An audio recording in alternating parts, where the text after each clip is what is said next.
అందరూ కాలం మారిందంటే ఏంటో అనుకున్నాం, కానీ కాలం మారటం నిజమేనండోయ్.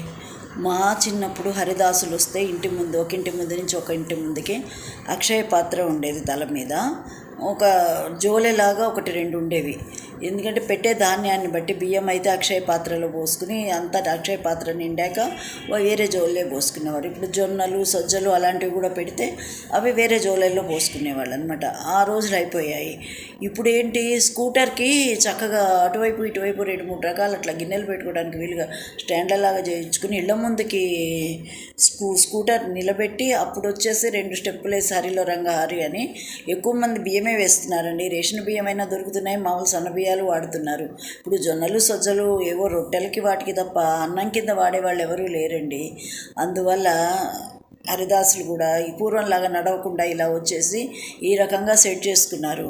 ఈ మధ్య మా ఊరికి వెళ్ళినప్పుడు ఇది చూసి నాకు చాలా నవ్వు వచ్చిందమ్మో, కాలం ఇంత మారిందా అనిపించింది. కాలం మారిందంటే ఏమిటో అనుకున్నా. ఇలాంటివి ఇంకా ఎన్ని చూడాలో.